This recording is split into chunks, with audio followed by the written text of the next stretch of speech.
Thank you very much, everybody. Thank you very much, and I'll tell you, I love this state. I love Georgia. I love Georgia. And I'm thrilled to be back in this incredible place with thousands of proud, hardworking American patriots. That's what you are. You are hardworking. You're great. We know how good you are. And we're bringing this country back fast. We're going to bring it back fast. I'd like to begin by asking you a very simple question. Are you better off now than you were 4 years ago? With your vote on Tuesday, I will end inflation. I will stop the invasion of criminals coming into our country. And I will bring back the American dream. We're going to bring back the American dream. We're just 2 days away from what will be the most important political event in the history of our country. I believe that. But you have to do one little thing. I don't want your money. I don't want anything. The only thing I want is get out and vote. Just get out, finish it. You know, we're on the 5-yard line, maybe even the 1-yard line. We're right there. We had a tremendous number of early votes, a record-setting number, records like nobody can believe.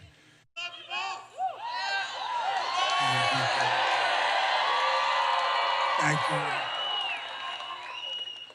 But all I can say is on Tuesday, just go out and vote, and we're going to close this thing out, and it's going to be party time. It's going to be party time.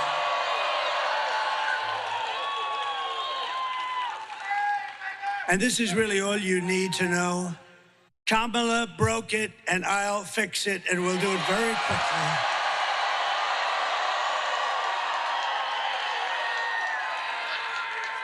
America will be bigger, better, bolder, richer, safer, and stronger than ever before. We start from a very bad place. We're a nation in decline. We're a nation in decline like we've never seen a decline. What they've done to our beautiful country is just so horrible. And we have so many senators, so many congressmen and women, and we have so many great people in the audience, and they're working with me. We're going to bring this back like never before. Nobody's going to believe it. We're going to drill, baby, drill. We're going to bring it back so fast. This election is a choice between whether we will have 4 more years of gross incompetence and failure, or whether we will begin the 4 greatest years in the history of our country. This will be the golden age of America. What a beautiful, isn't that a beautiful term? Think of that, the golden age. This will be the golden age of America. Think of that, how beautiful that sounds, and it's true. Remember, we have more liquid gold under our feet than Saudi Arabia, than Russia, than anybody.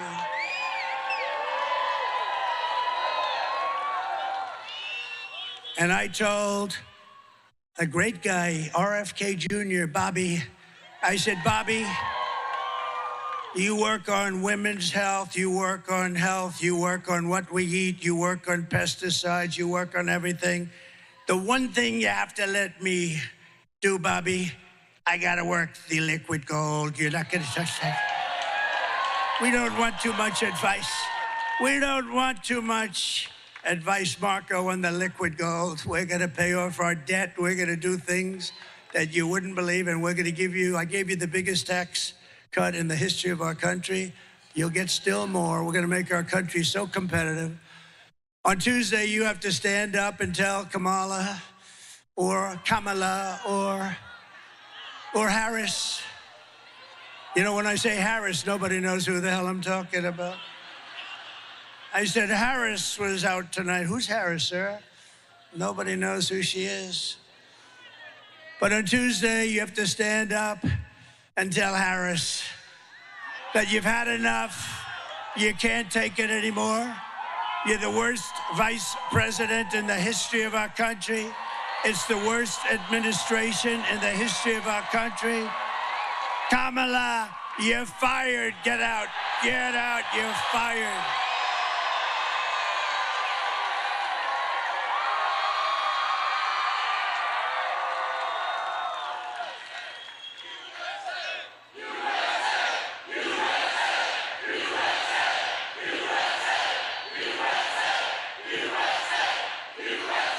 Thank you very much.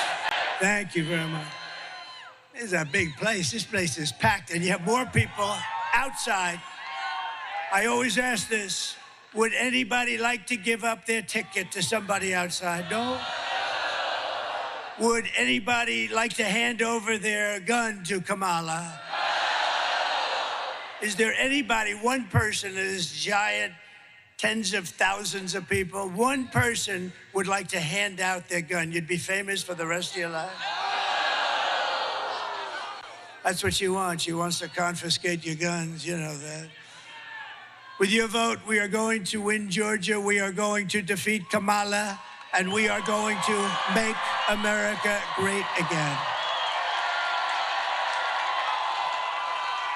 Over the past 4 years, Kamala has orchestrated the most egregious betrayal that any leader in American history has ever inflicted upon its people. What she has done is not acceptable. It's so bad. She has violated her oath, eradicated our sovereign border, and unleashed an army of gangs and criminal migrants. I mean, we have migrants pouring in here by the tens of thousands that are criminals from jails, from mental institutions, terrorists. They come from mental institutions, and they come from insane asylums, and they come from all around the world, from Venezuela to the Congo. Lots of people coming from the jails of the Congo, stealing countless American lives, and they do nothing about it. These are open borders. They come in totally unchecked and unvetted. Just days ago, right here in your state, an incredible 25-year-old mom, beautiful mom, named Mimi Rodriguez Ramirez, was kidnapped from a Walmart parking lot that was safe. She was horribly abused and murdered, violently murdered. A week later, her body was dumped on a road. It was found by the police in condition that they said they've never seen anything like that before.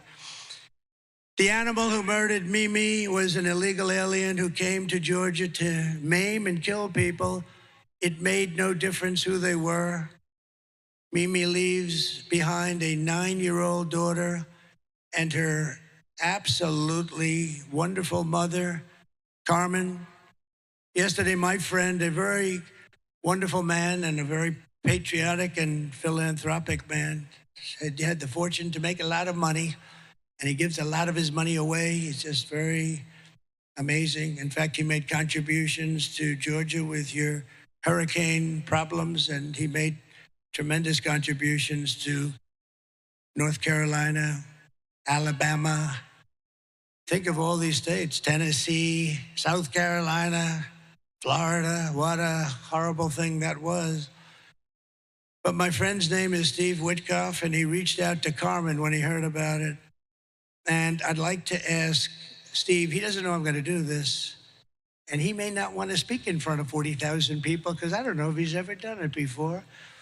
But Steve is just this incredible guy, and if it's okay with you, Steve, I'd love to have you come up and say some wonderful things about Mimi and Carmen and that incredible family that's been decimated. Steve Witkoff.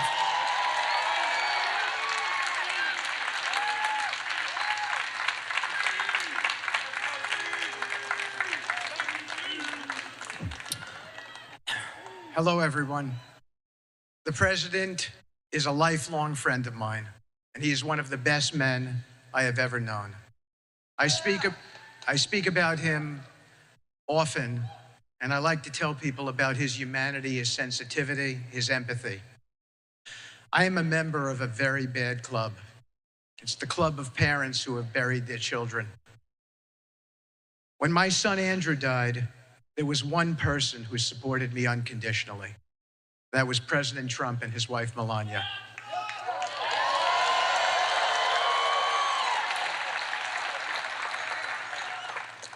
We were having a conversation, and I told the president that my son Andrew leads me to others who have been in distress. Several days ago, that happened again. As a member of this audience, Josh McCoon, who you heard earlier, was a great guy, told me about a Georgia woman, Mimi, who had been murdered. I told the president the circumstances, and he was shaken. He asked me what we could do about it and told me to reach out to the family and do whatever we could.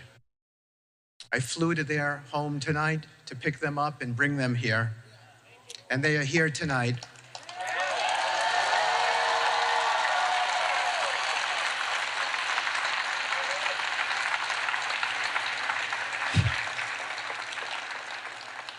Distraught and sad, but I believe uplifted, and they are Trumpers and have voted for him in this election, all of them.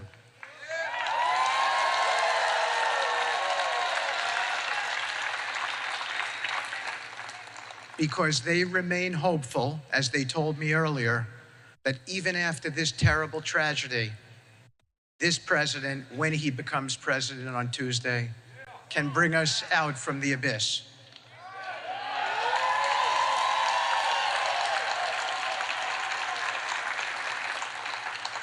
Let me tell you briefly about Mimi's family.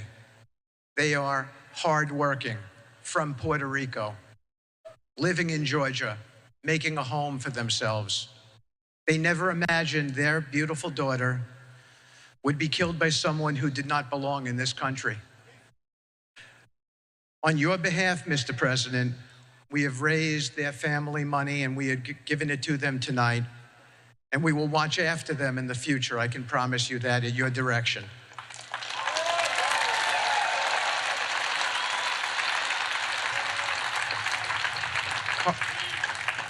Carmen, please come up to meet the next President of the United States.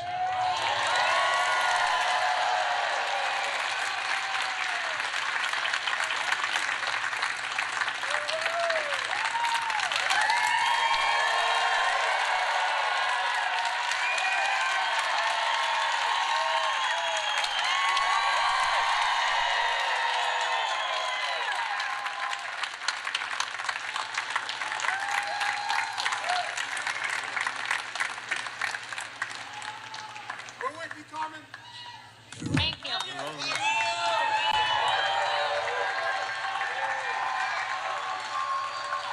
My name is Carmen Ramirez.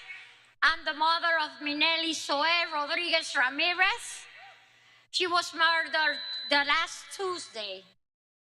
I lose my daughter, but I don't lose my faith. And I know Donald Trump is the best choice for the USA.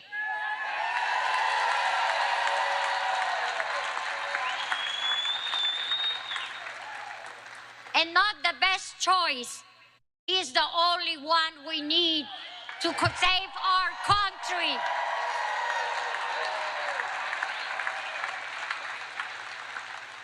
I just want to let you know that everybody has to go and vote. Because just for talking and don't vote, we don't do nothing. Take your friends, take your children, 18 years old. Everybody has to vote. Because that's the only way we're gonna save us country. Okay? And I wanna let you know that Donald Trump is not a choice. It's just the number one.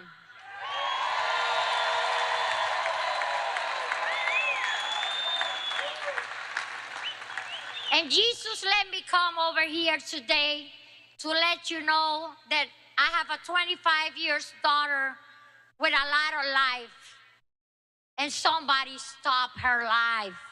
And we have to stop with this and keep going with Donald Trump.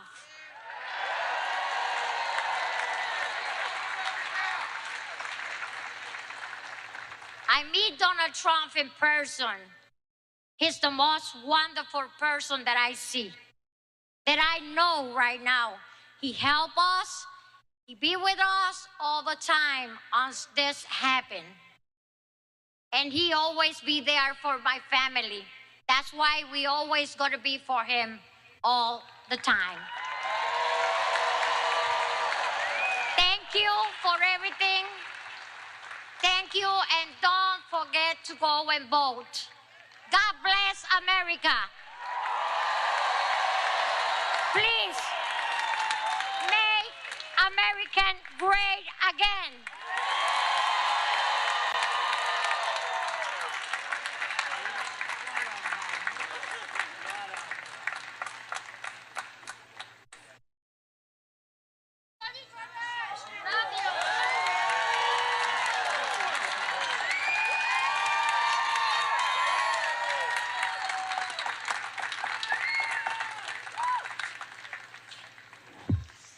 Wow, what a job. What beautiful words. Can you imagine?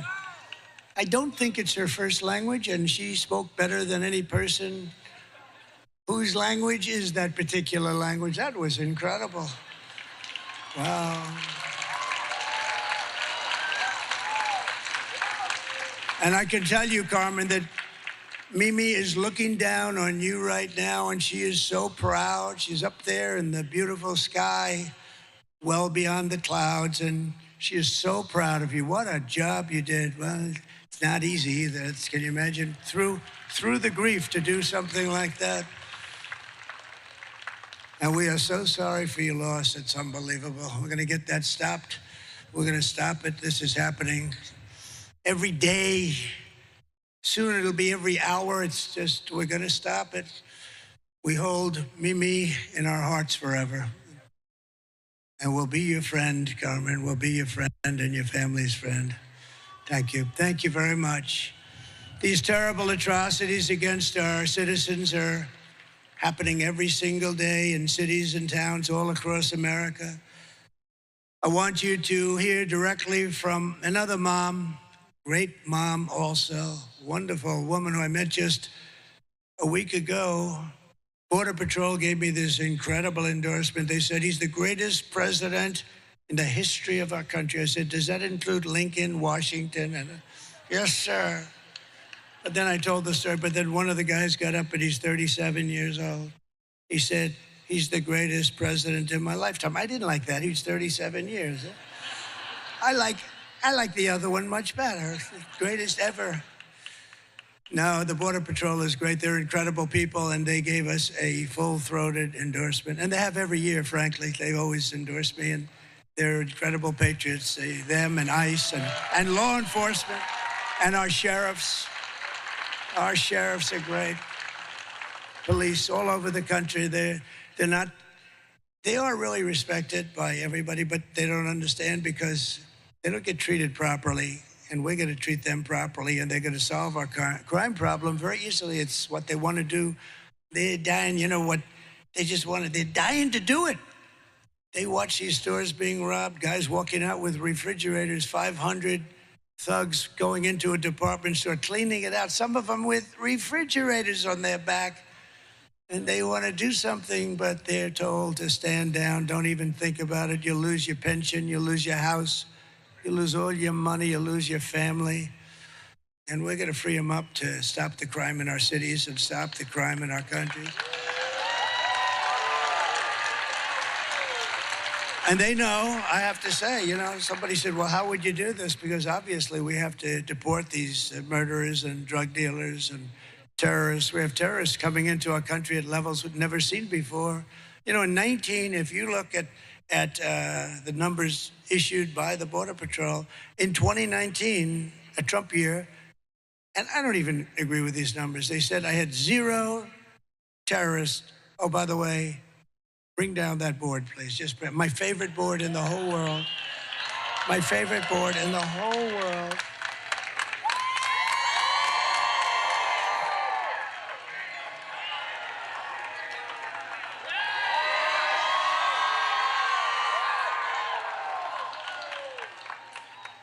I assume it's up there. Is it up there, Mike? Yeah.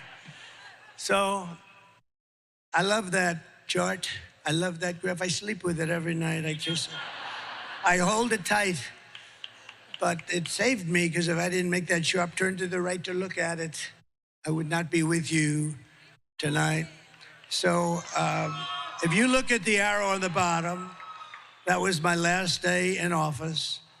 And after I left, all they had to do is leave it the way it was, remain in Mexico. You think it was easy to get Mexico to say, oh, sure. They said no. They laughed at me when I first proposed it. And within about 10 minutes, they were saying, we would love to do it, sir. I said, I'm going to put tariffs on every car and everything you send into the United States if you don't do it. And they not only that, they gave us thousands, tens of thousands of soldiers free of charge, everything free. I wanted it free. And tremendous crime is coming through. But that was in 2019, they said we allowed 0 terrorists. It had terrorists 0. And it was good, but I think it has to be a little bit. But the following year, it was 16 or 19 terrorists. Now it's thousands of terrorists. They're coming from the Middle East and all over the world. Some of the worst in the world. We know the names. We have no idea where they are. But our local law enforcement does, you know. People say, well, how are you going to ever find? Our local sheriffs and law enforcement people are incredible, and they're dying to do the job. And they know their middle names. They know their addresses, where they come from. They know everything, and they're going to help us. And we're going to have the largest deportation of criminals in history. But I want you to hear directly from another incredible mother whose world has been shattered just recently also because Kamala led savage, illegal alien murders into our country through the open border. She has an open border, unvetted, unchecked, an open border. Please. Sunday night, I asked her to not stay up super late because of her coming to work with me in the morning first to do her summer school. She said, okay. I told her good night and I love you. I went to bed, not realizing that that was going to be the last time I saw her. We're best friends. Yeah. We're going to shake it again. I woke up to notice she wasn't in her bed. I'm in my heart trying not to lose my mind because I don't know where she is. I finally remembered her phone had a location on, and her phone was pinging just 2 minutes down the road, right behind the skate park. I start driving to the direction the phone was being pinged at, and I see a couple cop cars with lights on. I see yellow tape, and immediately my heart drops and sinks to the bottom of my stomach. My daughter's hands and ankles were both bound. She was strangled to death, left with no pants. And I know in my heart, she fought incredibly hard. She was not going down without a fight. We begin with 2 men we're learning are charged with capital murder tonight, accused of killing a 12-year-old girl. Police say these men strangled her before dumping her into that creek. Both men were in the country illegally. Apprehended, then released by Border Patrol less than 3 weeks before Jocelyn's death. The men accused of killing Jocelyn Nungare are affiliated with the gang known for brutal violence. Kamala Harris was in charge of immigration in our borders. If we had better border policies and not open borders and not these catch and release policies, I truly believe this all could have been prevented. Under her being vice president of this country, my daughter's life was ripped away from her. She had her entire life ahead of her. Happy birthday, dear Jocelyn. My daughter is 6 feet in the ground based off of policies that she allowed to keep. Kamala Harris did have one job, and she not only failed, not me, she failed my daughter, she failed Jocelyn. You know, she was only 12. President Trump reached out, gave me his sincerest condolences as not a former president, but just as a father, someone who cares. I believe Donald Trump needs to be back in office. I can at least know that my next child will be safe in this country.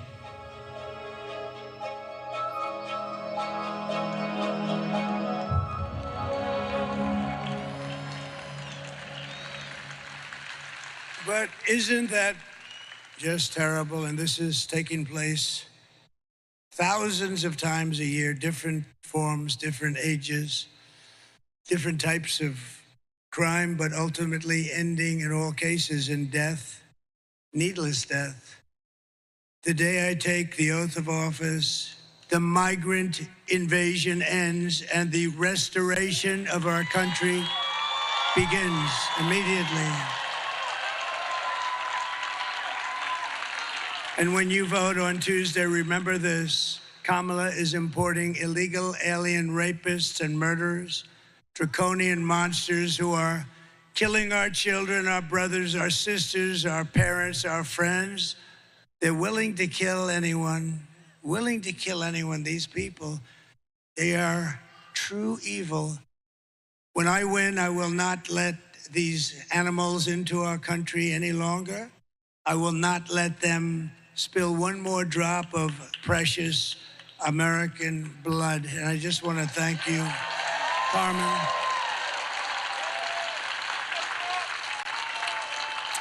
And Jocelyn was so incredible. The mother is devastated. It's like devastated. She was devastated. You can never really be the same, can you? Just people say, oh, time. Sometimes with time, a lot of times with time, it only gets more difficult. The United States is now an occupied country. Think of that. We're an occupied country. This is thousands of people all over our towns and cities, countryside, having military-grade weapons, sometimes higher than military-grade. Nobody's ever seen anything like it. Where the hell do those weapons come from, right? But it will soon be an occupied country no longer. November 5th, 2024 will be Liberation Day in America.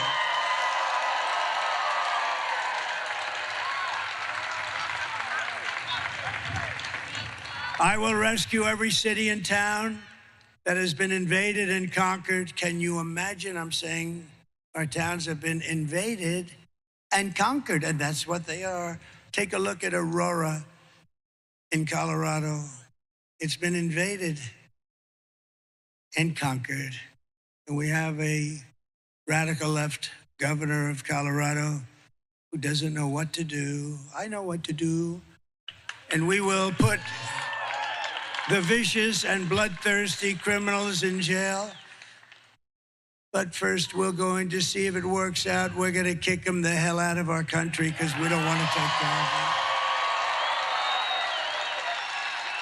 And to expedite removals of Tren de Aragua and other savage gangs like MS-13, equally violent.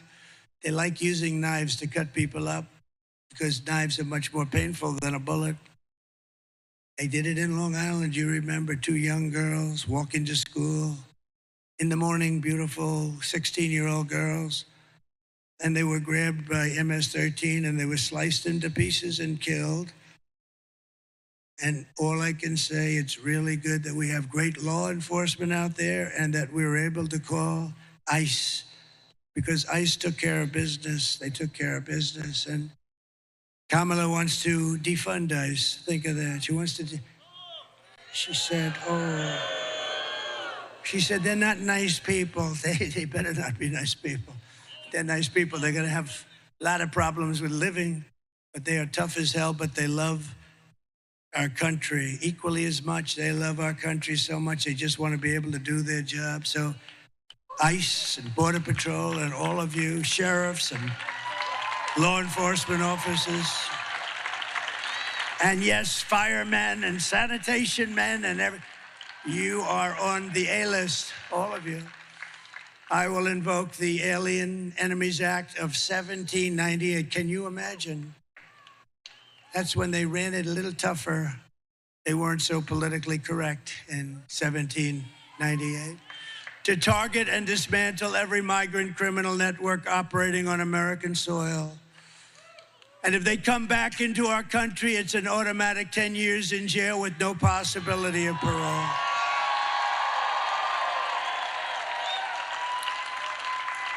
And I am hereby calling for the death penalty for any migrant that kills an American citizen or a law enforcement officer.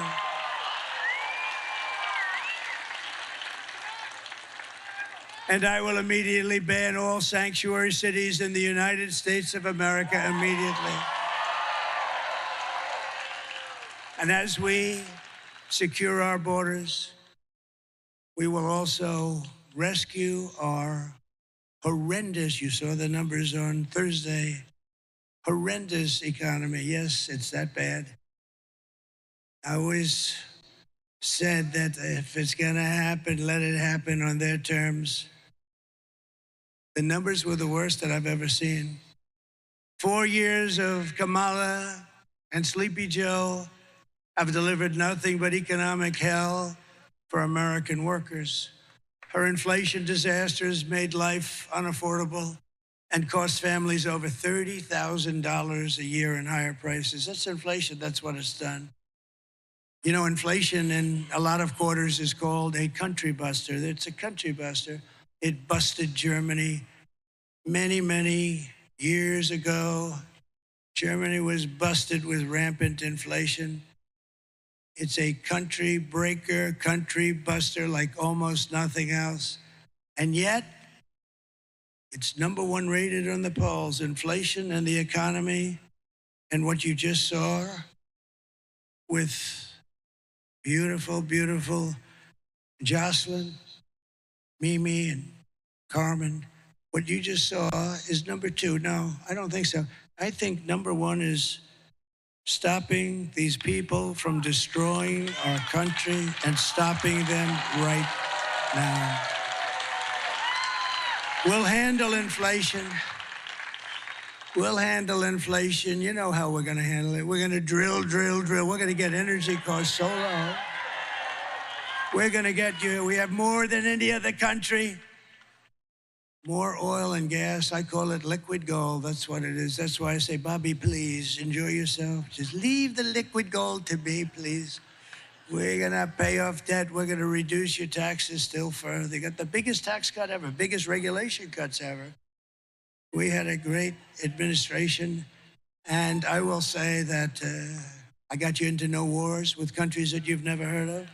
And yet I defeated ISIS. I rebuilt our military, and I defeated ISIS in about 4 years less than these stupid generals like Milley and Kelly and Mattis. Sir, it'll take approximately 5 years to defeat ISIS. How about we did it in about 4 weeks? With the real generals. Just this week, we had the worst jobs report in modern history. So the reason I put it second on the list is I wanted you to meet these incredible mothers and these unbelievable families that are just decimated, because it's #1. It will always be #1 to me, because I'm good at this stuff. I'll handle inflation. You'll be making so much money. All of a sudden, it'll just be beautiful. Because if we get your energy costs and your interest rates and a couple of things down, it'll be even better than it was. You know, we had the greatest, strongest economy in the history of our country. We're going to do it again, but even better. And now I know Washington. Now I know, because I went to Washington very few times in my life. I didn't know anybody. Think of that. I became president of the United States, and I didn't know anybody in Washington. That's a problem. So I had to rely on rhinos and some others, and some very good people too. And we had a lot of great people. Look, our trade deals have been unbelievable. Nobody can believe it even. And so many other things. Our right to try, one of the greatest things, right to try. We got so much done. All the regulation cuts. We approved more regulation cuts than any president in history ×5. That's why you had the great job. That's why you had the great job numbers. And it's really why we were the envy of the world. We were going at levels that nobody's ever seen. We got hit by the China virus, and we took care of it. We did a great job. You know, we turned it over with the stock market higher than it was previous to the virus coming in. I mean, it was sort of an amazing thing. Nobody had ever heard about this. Nobody knew anything about it. All we knew that all over the world, lots of people were dying, and we did a great job. Never got credit for that. Got credit for the great economy. got credit for knocking out ISIS and having no wars. I'm the only president in 82 years I had no wars. Remember crooked Hillary Clinton? She said, look at him, he'll create wars. Look at him, look at his attitude. Look at him, he's going to create wars. I said, no, my attitude is going to keep us out of wars. And that's what happened because they respected us. They respected us. But just this week, we had the worst jobs report in modern history, with only 12,000 anemic jobs created, and much of that was government jobs. We had nothing. You know, usually we hear 200,000 jobs were created, 250, 300, 350, 190, 100, 12,000. And they thought they could hold this report till after the election. And somebody released it, a whistleblower or somebody released it. But they released something far more sinister, because if you go back a few weeks, you remember they created 818,000 fake jobs. They didn't exist, and they put them down as though they did. So that instead of having today's problem, which is 12,000, which is like terrible, it looked okay. Not great, but it looked okay. So they created 818,000 fake jobs, and it was revealed 2 weeks ago, and the fake news media hardly picked it up. What a shame. That's a lot of fake news. Look at that. That's a lot. Wow. That's a lot of fake news, Mr. Chairman. That's a lot, huh? I can't believe it. You know, they hate me, but ratings predominate. For the networks, ratings predominate over hate. But think of what they did. 818,000 fake. And then last week they had to revise the figures from the previous month, 112,000. So that's almost 1 million fake jobs. I call them fraudulent. Fake isn't strong enough. And they did that hoping that all of you people wouldn't have a chance to see before you pull the lever on Tuesday. But a whistleblower released the information on the 800,000 jobs plus. The whistleblower said, you know, there were not 800,000 and 18,000. You add them up, and then you add 100, think of it, 112,000 jobs. So you're close to 1 million jobs. And the whistleblower, some whistleblower, I never loved the idea of whistleblowing, but in this case, I liked it very much. But they thought it would be very unfair to go through an election. Somebody was being fair. They thought it would be very unfair. Could you imagine if those numbers, we have the election, and let's say there's a bad result, and then 3 days later they say that almost 1 million jobs were not created. We would say they were fraudulent. They were fraudulent, by the way. If that were a Republican doing that, they'd probably be in jail by now. But you also had 30,000 private sector jobs that were killed in a single month, and nearly 100,000 manufacturing jobs. This just came out on Thursday, that were wiped out since the start of the year. And those manufacturing jobs, they're important to us as a country. 150,000 Americans joined the unemployment rolls in October, close to a record. And nearly 250,000 people dropped out of the labor force. Can you believe this? And these are the numbers. And I did say that if they've got to be released, let them release it before the election. These numbers are all public. They've been released. Meanwhile, a statistic that a lot of people are going to hate hearing, but that's the way it is. Meanwhile, 100% of the net jobs created in the last year have gone to migrants. The migrants have gotten every single job plus that was created. Illegal here, many of them are illegals, and many of them are murderers, and many of them are terrorists. They're taking the job, and you know who they're taking the jobs from? The black population mostly. It'll start hitting the Hispanic population.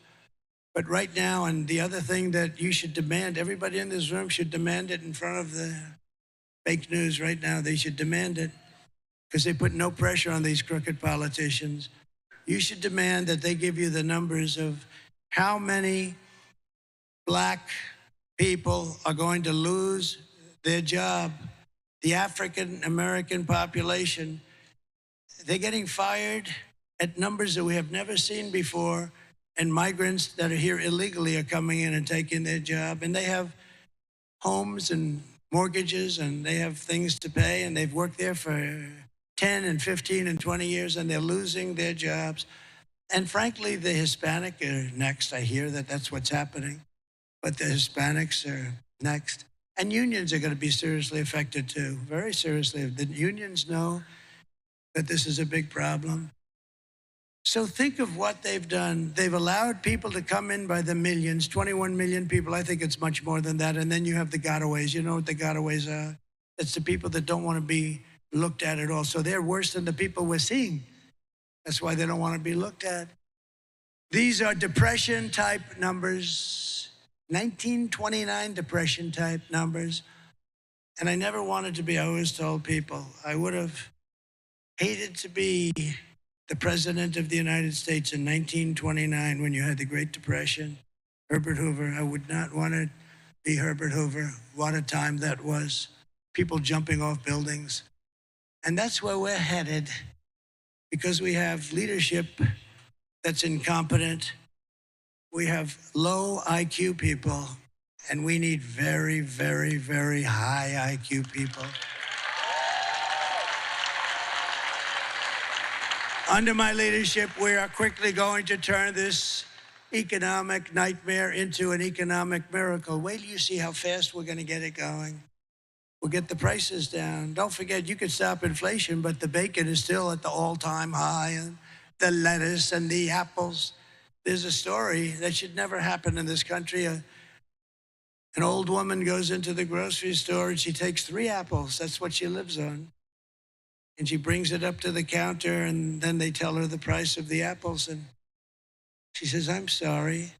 Then she takes 1 apple and brings it back to the refrigeration area, puts it back in, and comes and pays for 2 apples. This should never be happening in our country. This should never be happening. We will make America wealthy again, and we will make America affordable again. Big problem.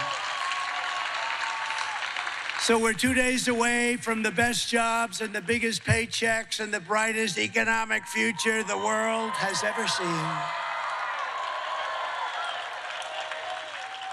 Kamala talks about fixing the economy, but why doesn't she do it? She said the other night, yes, I'm going to fix the economy. Why the hell don't you do it?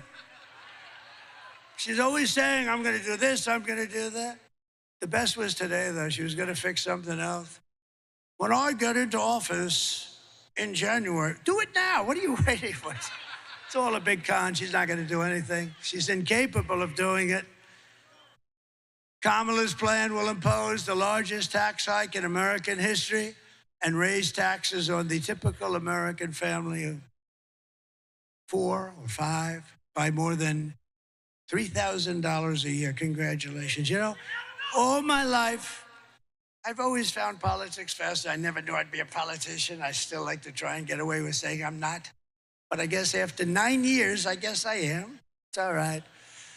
But you know, all my life, I've watched politicians run for office. And all my life, they've been talking about cutting taxes. We will cut taxes, we will cut taxes. And oftentimes it turned out, frankly, they weren't able to do it, or it wasn't true, but they turned out. But I've never seen a politician run and say, we're going to raise your taxes, and have people vote for them. We are going to raise your taxes. You're paying far too much already. And we are going to cut your taxes substantially, and it's going to be helped by lowering interest and by oil and gas. And by the most beautiful word in history, tariff. We're going to tariff the hell out of countries that have been taking advantage of us and stealing our jobs, stealing our companies. My plan will be massively to cut taxes for workers. We're going to cut their taxes and small businesses, and we will have, quite simply, no tax on tips, no tax on overtime, and no tax on Social Security benefits for our great seniors.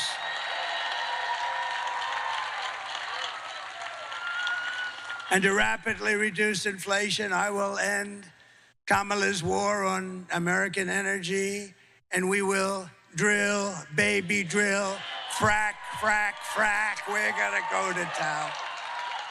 And I know those guys are, they don't call them wildcatters for nothing. They'll be drilling it so fast. Just the concept of what's gonna happen on Tuesday, we're way ahead. I'm not supposed to say that. My people say, please don't say that, sir. They'd like me to say that, yeah, we're a little bit behind, but if you get out, look, here's the story. You have to get it out. You have to vote Tuesday. It's all Tuesday. You got to show up in numbers that you've never seen before. And we don't need those kind, but you know what? We want to have so many votes that we can really do what we have to do to make our country great, to fix our country. We don't want to have like, and you know, it would be nice, it's obviously not necessary, but it would really be nice to have more votes than they do, because typically it's not great mathematics, because you take a place like Gavin Newsom in California. Did you see that his poll numbers have absolutely collapsed? Did you see that, Marjorie Taylor Greene? Did you see that? Gavin Newsom, one of the worst governors in history. But Gavin, his poll numbers are, what the hell's happening? What happened to his poll? But all of these people, they're just taxing you out. But the worst is, I was talking to Elon Musk. How great is Elon Musk? When I saw that rocket ship come in a week ago, I'm looking and I told the story twice. I'm looking at that rocket ship and I'm on the phone with a very important person, very, very important. Even all these senators, even Herschel Walker would be impressed with him. Not that, Herschel wouldn't be that impressed. Herschel is, by the way, you're the greatest, Herschel. What a good man. They didn't treat him fairly. They didn't treat him fairly. You know, Herschel was very fast, very big, very fast, but he would always run around. But if perchance you couldn't run around, he would run through people I've never seen. He would carry 4 coal miners' sons on his back for like 12 yards. They didn't know what, they're banging him, they couldn't touch him. Really, maybe one of the top 2 or 3 in the history of football. We were really great. Remember, they played here in your state, the ballad to Herschel Walker. They're playing the ballad to that guy, and all he wanted to do is play football. He's a good person with a great wife and family and everything, and we love that you're here, Herschel.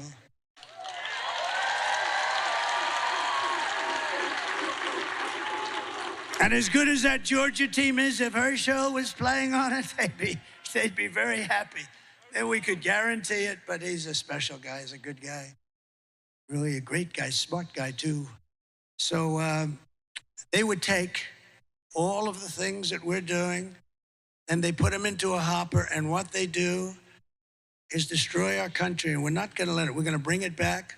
We're gonna create millions and millions of jobs. We're gonna get those countries and to leave our companies alone. We're not gonna do it. And if you're gonna play games and if you're gonna steal from us, our companies, and give us unemployment and busted companies, we're not gonna let it happen. And if it does happen, we're gonna tariff you the hell out of business. We're not gonna let it happen.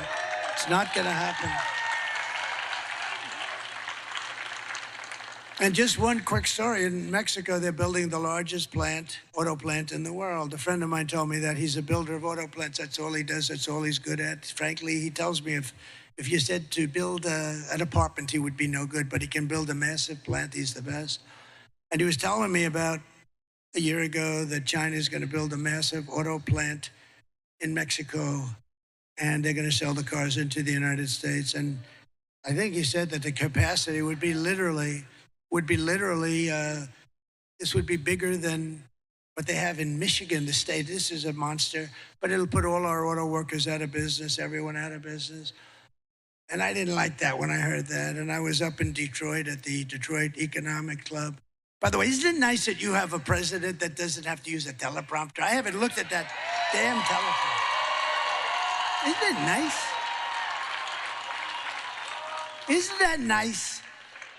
But I said to him, John, let me ask you, I want to see a plant. I just want to see, why do you want it? I just want it because, I think I'm going to do well if I run again. So I want to see it. This was a year ago. He said, well, thank you, darling.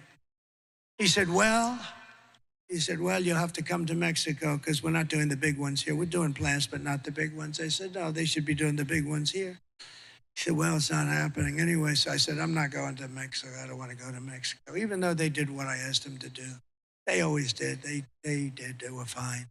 But Mexico's a real threat because of what's going on. A real threat, economic threat. And China's going into Mexico because this way they don't have to float it across the seas. It's not going to happen.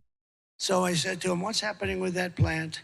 I was making a speech a week ago, and I see the guy sitting right there with the guy with the blue shirt. See that nice-looking guy right there? Right about there. Yeah, you can stand up if you want. You look like a nice... Go ahead, stand up. Right there. Yeah, stand up. Right there. So I'm looking at the audience, and again, I'm in Detroit, and this has to do with cars. Very pertinent because cars are big manufacturing stuff, and you see all the jobs that they're losing now. I want to bring all of the car business back here. So he's sitting, I say, oh, that's John. That's the guy that told me about the plant. So I finish my speech, and I send out for John. He comes backstage. I say, John, how's that plant coming on, that big monster plant that China's building? Sir, they've decided they're not going to build it because they think you're going to be elected president. And if you're elected president, you're going to put tariffs on all these cars of 100%. And they're not going to be able to sell one car into the United States. And I said to the state of Michigan, you're so lucky. No wonder I'm leading Michigan by a lot. No, but there's a big thing. I mean, I said, you're going to be paying tariffs like you wouldn't believe, and it's not going to be economic, and and they think I'm going to win. And they say, if he wins, it's going to be impossible. Because I took in hundreds of billions of dollars from China. No other president took in 10 cents. Barack Hussein Obama took in nothing. He just talks. He talks all the time. Talk. And a terrible thing happened 2 days ago. I've always treated his beautiful wife, Michelle, I've always treated her with great respect. But she hit me hard over the last. What was that, front row Joes? Look at the front row Joes. They've been to like 300 rallies.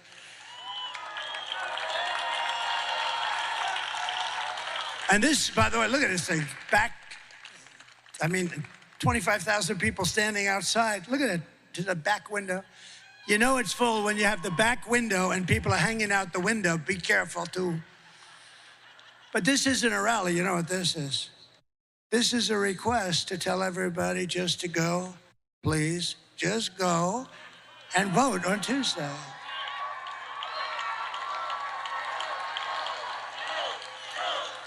This is not a rally. It should be a rally, but we want you to go vote. So I believe in America first. It's going to be America first. And you don't hear that often, but our country is going to be so successful. It's going to be so rich. Your taxes are coming down. Your jobs are going up. And we are going to indeed have an economic miracle. And it's not going to be that hard. And it's really something that others do to us, the smart ones. There are no dumb ones. We're the dumb one. I have never seen a good trade deal made. I changed a deal with Japan. I changed a deal with South Korea. I changed a lot of deals. But we're at a disadvantage because we had long-term deals. But I didn't care about that. I said, we're changing them. I don't care. I didn't care because I don't know how the hell they got those deals. Those deals, there's two ways those deals, it's like the voting stuff. There's two ways those deals were made. Either the person that made them was corrupt or stupid, because you had the worst trade deals ever made by any country ever. Anyway, we started changing that all around, and we were doing unbelievable. We had the greatest economy in the history of the world. We were leapfrogging and lapping China. China was going crazy with me. Please don't put any more tariffs on. I saved the steel industry. If I didn't put, they were dumping steel. You remember that. If I didn't do that, you would have no steel. And by the way, I don't want U.S. Steel, the greatest company in the world 70 years ago, to be sold to Japan. I just don't want that to happen. Everything Kamala says is a lie. She has no vision, no ideas, and she has absolutely no solutions. But take a look at this for a second, because this is just terrible. Take a look. Good evening, everyone. Tonight, I will speak about Donald Trump. Donald Trump, Donald Trump, Donald Trump, Donald Trump, Donald Trump, Donald Trump, Donald Trump, Donald Trump, Donald Trump, Donald Trump, Donald Trump, Donald Trump, Donald Trump, Donald Trump, Donald Trump, Donald Trump, Trump. I can't stand it. I can't stand it, Marco. So, no, this was the other night. She made a speech. Every sentence was about me. Our great First Lady said, "Darling, are you okay?" They asked her about the economy. Donald Trump. No, they've been there for 4 years, the whole thing. What they did to this country is record-setting, and especially at the border, because that inflation's going to come roaring down. You know, as soon as we open up the gas spigot, the oil and gas, you know, we had $1.84. You know, I used to say $1.87. I was corrected by the government manuals. So I said, I'll take it 3 cents. But we had $1.84 gasoline. Do you like that? How does that sound? Today you're at $3.75, but if anything happened with the election, you'd be at $7, $8, $9 a gallon. Kamala's campaign is running on nothing but hate and demonization, calling half of America garbage. You saw Joe. Do you think they were happy with Joe the other night?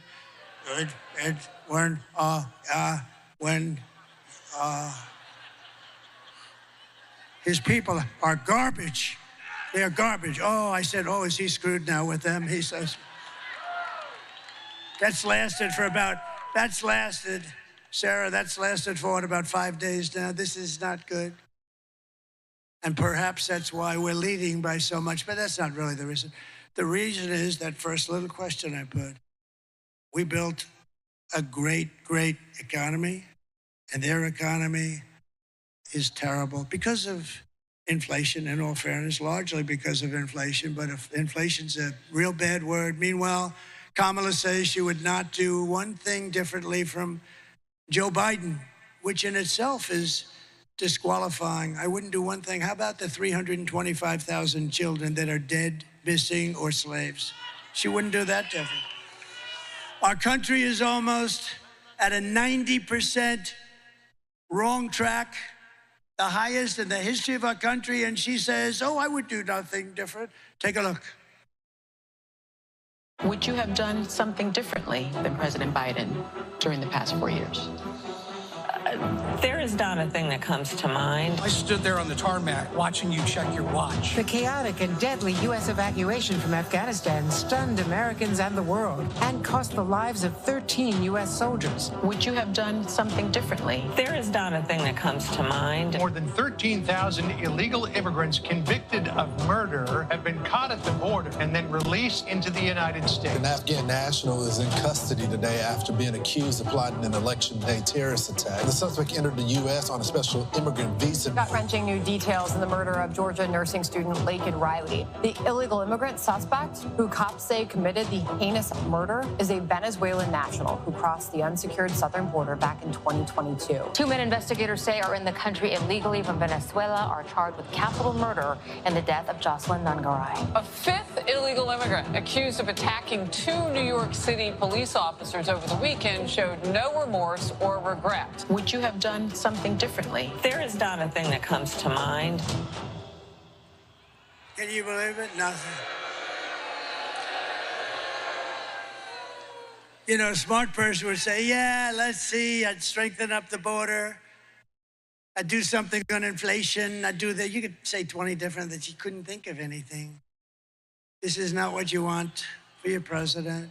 So if you want to end this disaster, you have to go out, get out and vote and just In conclusion, we want to just introduce a few people that are incredible. They're really incredible. Lieutenant Governor Burt Jones, thank you for being here, Burt. Great guy. The great senator from Florida, and he's a tough guy. I had to compete against this guy. This guy was not easy. He's tough. He's tough and he's smart, and he's my friend Marco Rubio. Thank you, Marco. And former Senators David Perdue, he's working so hard, and Kelly Loeffler. Thank you, Kelly. Thank you, David. Somebody I'm very proud of, Arkansas Governor Sarah Huckabee Sanders.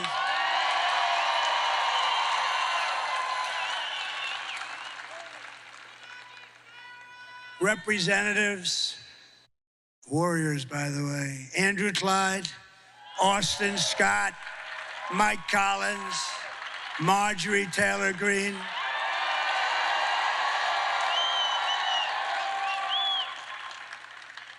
And a guy who was great in the Mueller hearings. Remember, he was hitting up Mueller with so many questions. Mueller said, I don't know, I can't. Where the hell am I? Just after 2 years, he had no idea what was happening. And we were totally exonerated, by the way. Totally, 100% exonerated. But this man was great. You got to see his voice chiming through those beautiful, hallowed halls, screaming at Mueller. It was unfair competition. Former Congressman Doug Collins. Thank you, Doug. And candidates for Congress, Brian Jack. So Brian Jack. I hated when they took Brian Jack. They came to me and they said, we'd love to have Brian run his home district where he was born and raised. I said, look, between you and I, just tell him it's not available. I didn't want to lose him, but he figured it out. And I endorsed him so heartily. And he's a great gentleman, right, Chairman? He's a great gentleman. Brian Jack. It's an interesting name because, you know, with people, there aren't too many, but when people have that kind of a name, Brian Jack, a lot of people call him Jack Bryan. I asked him that question. And I said, it doesn't really matter, you know, you get the idea. But Brian Jack is a great guy, and he's going to be a great congressman or whatever he wants to do for a long time to come. Thank you, Brian. And he worked for me, and he was always there. And also Wayne Johnson, going to be great. Wayne Johnson. And he's central. Look at that look he's got. Although looks don't mean anything, please remember that. Looks. You're not allowed to talk about looks anymore in this politically correct. He looks, especially if he were a woman, that would be bad. And you know, nowadays with this administration, you can become a woman if you'd like. I don't think you should. I have a feeling that he's going to take a pass. Do you believe what's happening with that whole situation? But I hear you're doing great, and you're going to be very successful, and you do indeed have the look, whether I'm supposed to say it or not, who cares? Thank you very much. Agriculture Commissioner, and he's a good one, Tyler Harper. Thank you, Tyler. He's a good one. And your incredible GOP chair, Josh McCoon, who is great. I don't want to talk about him too much, though, because, you know, if some crazy thing happens on Tuesday, I can't say, because then I'd say he didn't do a good job. But now he's done a great job, and I hear we're really in great shape, right? We have record-setting early voting, numbers that nobody's ever seen before. Can you believe that? I mean, basically, correct me if I'm wrong, but the Republican Party never wins early. We'll be 200,000, 300,000, 400,000 votes behind, and that they consider that good. But it's just the opposite. We're hundreds of thousands of votes ahead. Nope, this has never happened before. But it all means nothing if you don't go out on Tuesday and vote. Right, Josh? We have to get them to vote. And, of course, I just introduced him, the legendary Herschel Walker. We love Herschel. Thank you, Herschel.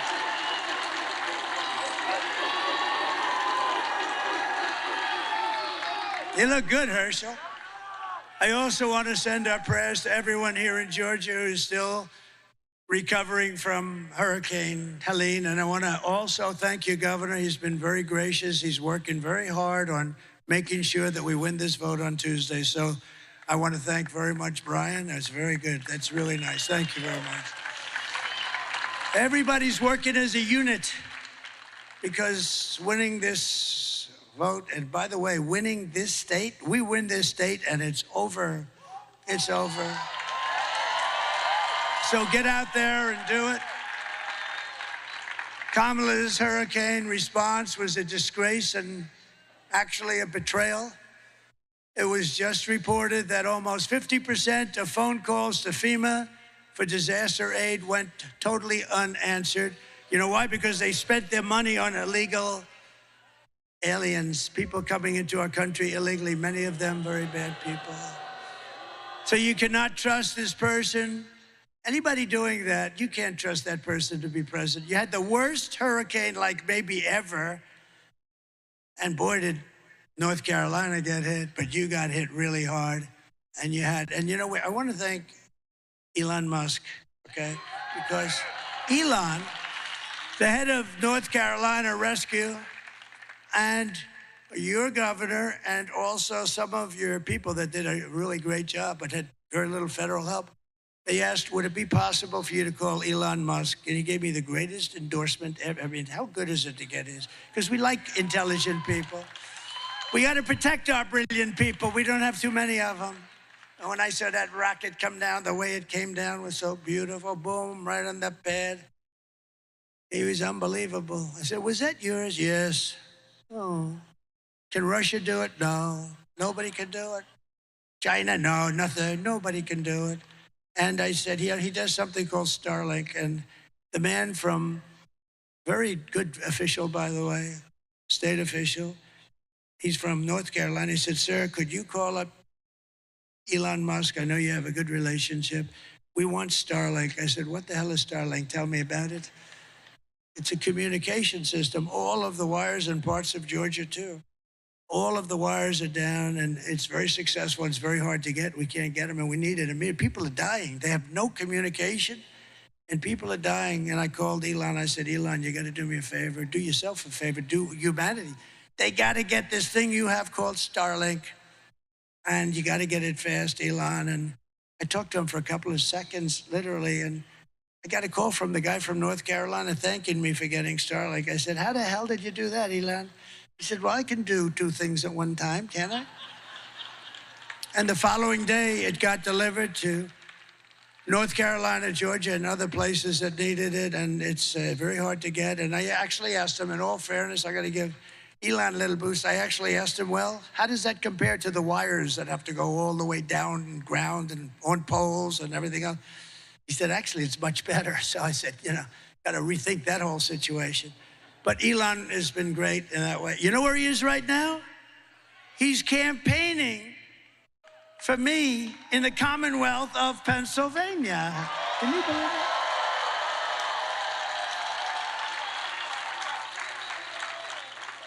That rocket went up, and I mean, the thing was down for probably 30 minutes, and he announced he's going to, because he thinks this election is the most important thing maybe to ever. He doesn't think we're going to have a country left if a guy named Trump doesn't win this election. And he's a very smart guy. But how good is that? Think of it. He is campaigning for all of us. He's not campaigning for me. Thank you very much, sir. That's fine. It's all right. That's very good. I like that. I like that. I like that. I like that. How can I get angry at this guy, right? Normally, I'd say, who the hell is in front of me with a sign? But that sign is okay, sir. Because he's up there and he's going to help us out. Thank you. Thank you.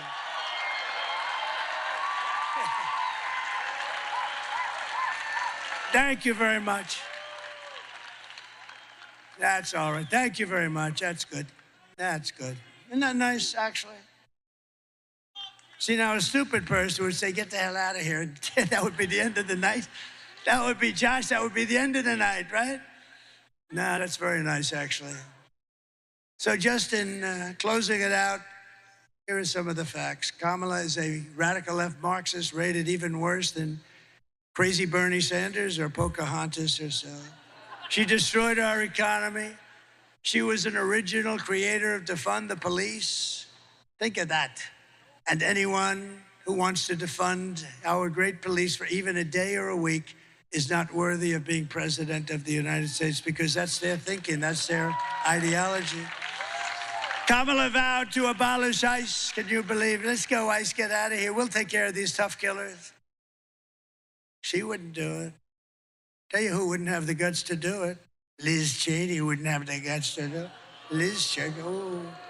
She's a big talker. We're gonna put thousands of soldiers and they'll die, they'll all die, and I'll be sitting home with my dad who ruined, think of all the people that are dead right now. And then they wonder why Kamala's doing so badly with the Arab Muslim population in Michigan. You see that? They're doing bad.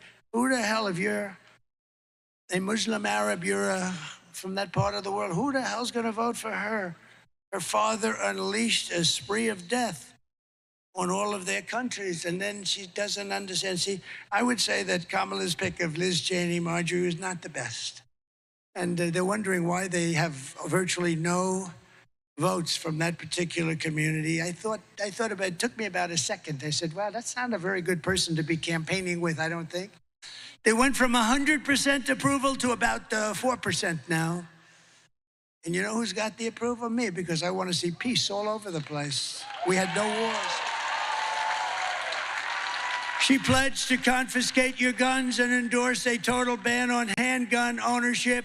She ruined San Francisco, probably the greatest city in our country 20 years ago. She destroyed it. And she's not going to be allowed to destroy our country. She even called for free sex changes for illegal aliens in detention at taxpayers' expense.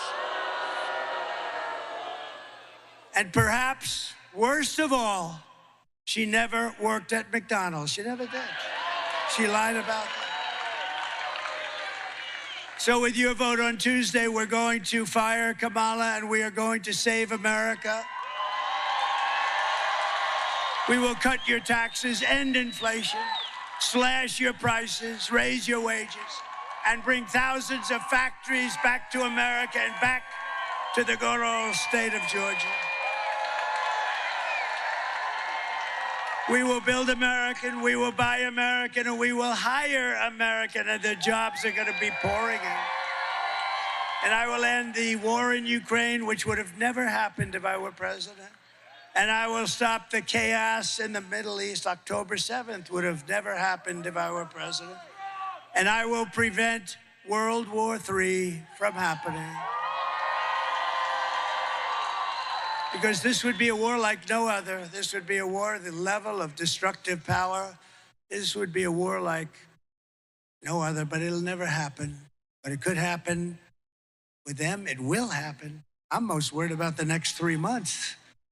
That's what I'm worried. I'm actually worried about the next 3 months. We will crush violent crime and give our police the support, protection, resources, and respect that they so dearly deserve. We will strengthen and modernize our military. I rebuilt our entire military, but they gave a lot of it away to Afghanistan. Can you imagine that? They gave billions and billions of dollars away, but it's still only a fraction of what we have. We rebuilt the military. We've got to touch it up anyway. We're going to touch it up. And I rebuilt the nuclear arsenal, and I hated doing it because it's obliteration. We don't want that to happen. And, you know, Russia and myself and China were talking about de-escalation, actually, of nuclear. We had that going, and then this stupid thing happened with the election. And you think Biden thought about that? He can't figure out how the hell he goes up to bed. And besides that, I was just thinking the other day, you know, you have countries, and when somebody calls, like Putin calls, or President Xi, who's a fierce individual, somebody said, what's he like? He's a very smart guy. But what's he like? Well, he's a fierce individual. He really is. He's fierce. When you get into an argument with him, you know you've got an argument going, right? He's a fierce, and he loves China, and we love the USA, right? So, but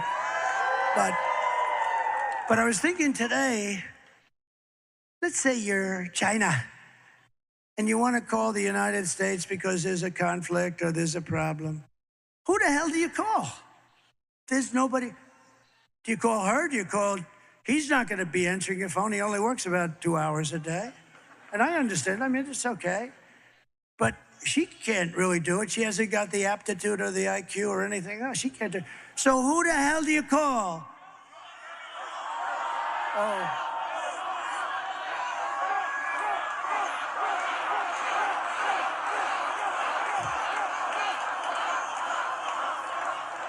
Well, I don't know if they have a choice. There's nobody you could go. You ever have that? You're calling a company, like a nice company, and there's all flux and trouble.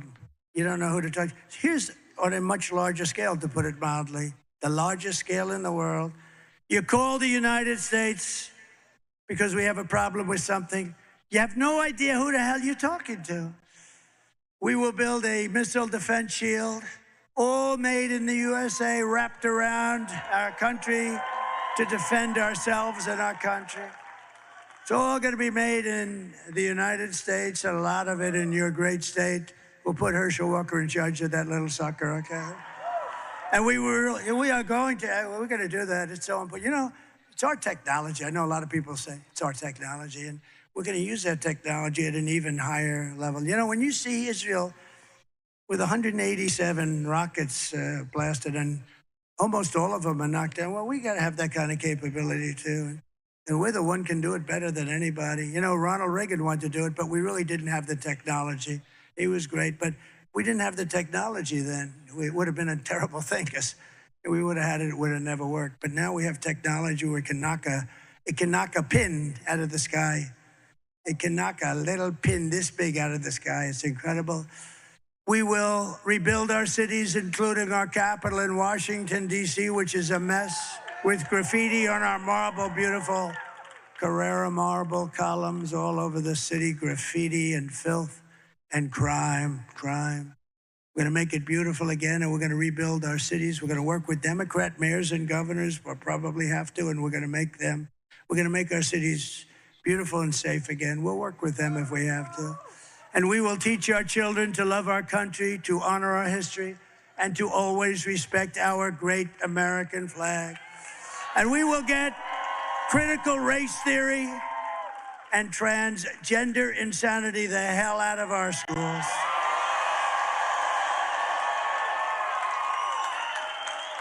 And we will keep men out of women's sports. That's like a no-brainer. Brett Favre endorsed me yesterday. That was beautiful.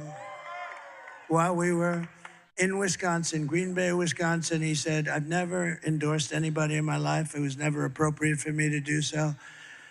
You're the one person I'm going to endorse. And I said, that's an honor. And he shook my hand. It's the largest hand I have ever seen.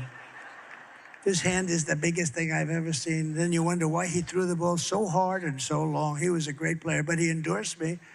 And that was a great honor.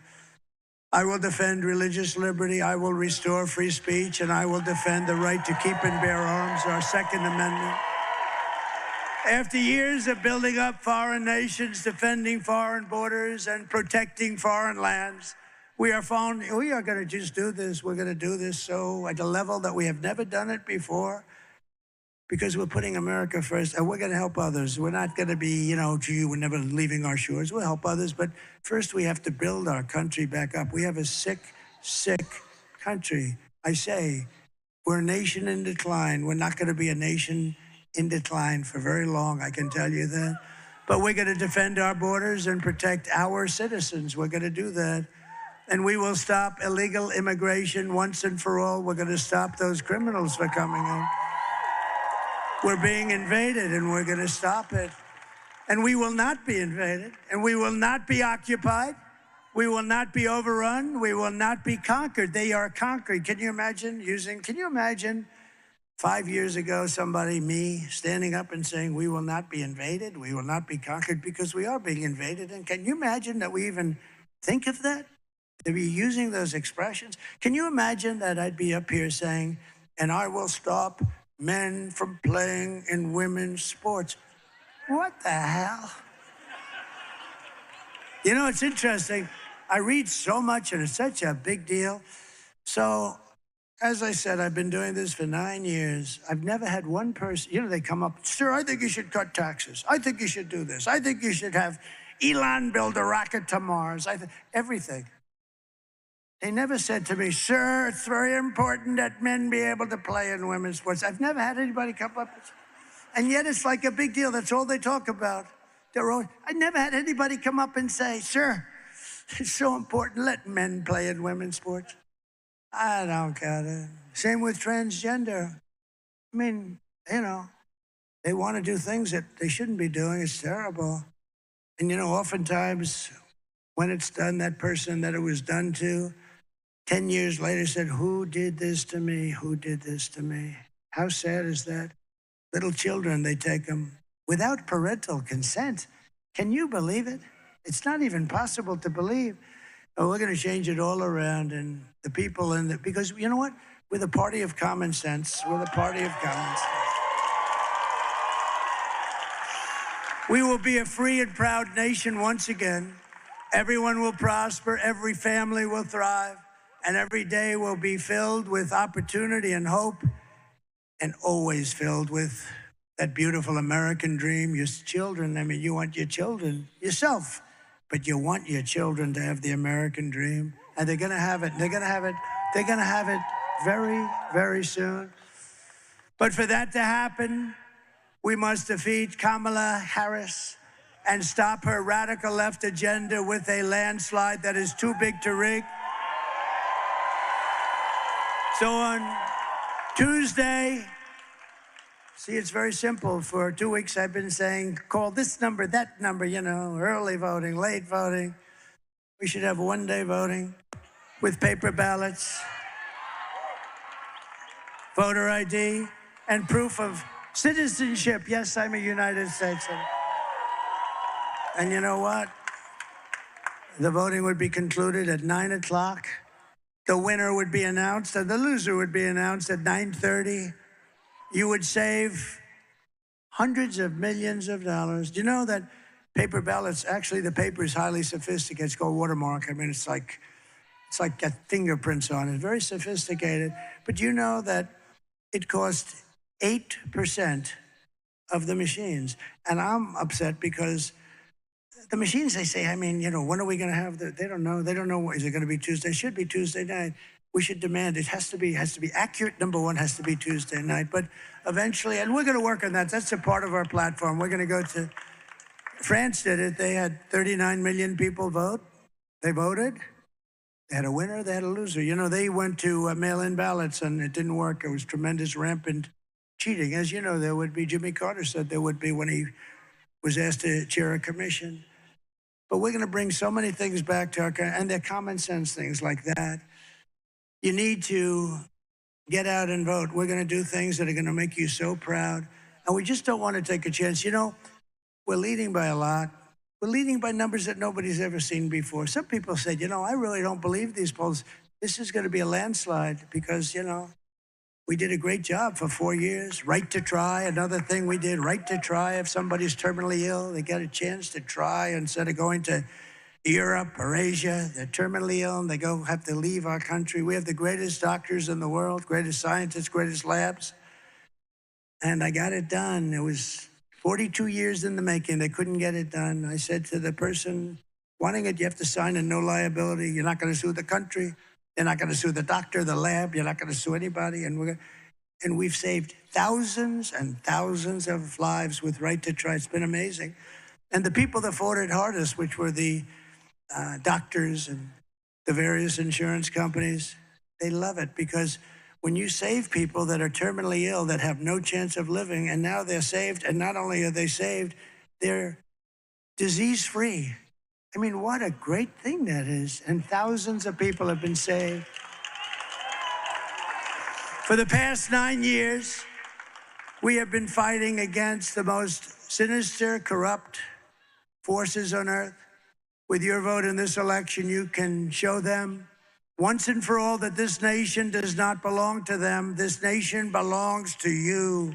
Belongs to you. It was hardworking patriots like you who built this country.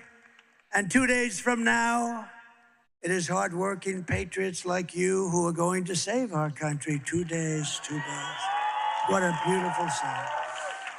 What a beautiful sound, 2 days. Oh, please, please, please help this country, please.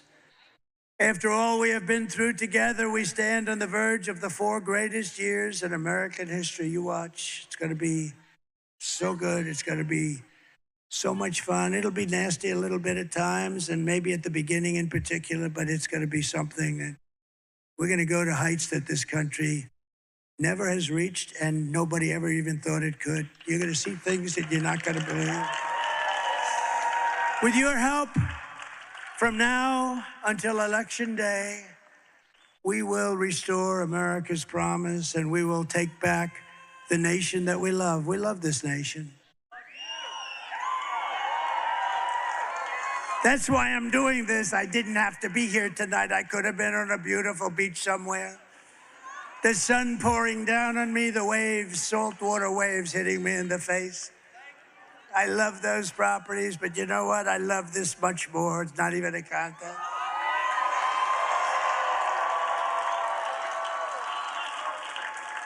Many people have said, if you had it, because they've treated me terribly, you know.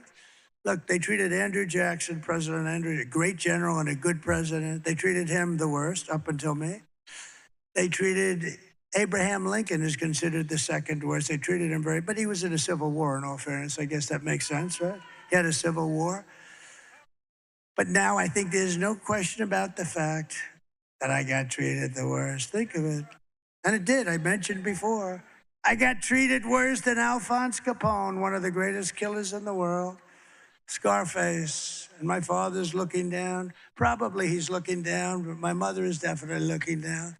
My father, you know, a little questionable, but no, he was a tough guy, but he was a great guy and a good guy.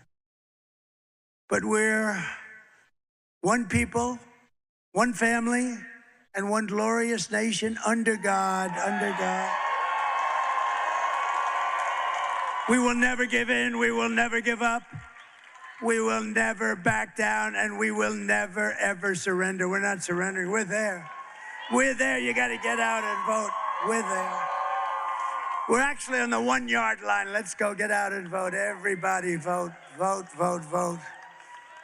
Together we will fight, fight, fight, and we will win, win, win. We're going to win.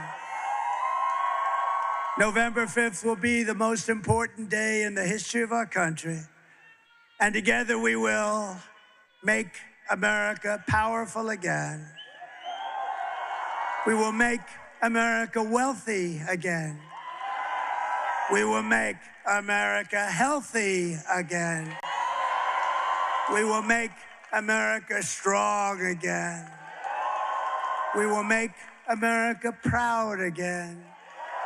We will make America safe again. And we will make America great again. Thank you, Georgia. Thank you very much. God bless you all. God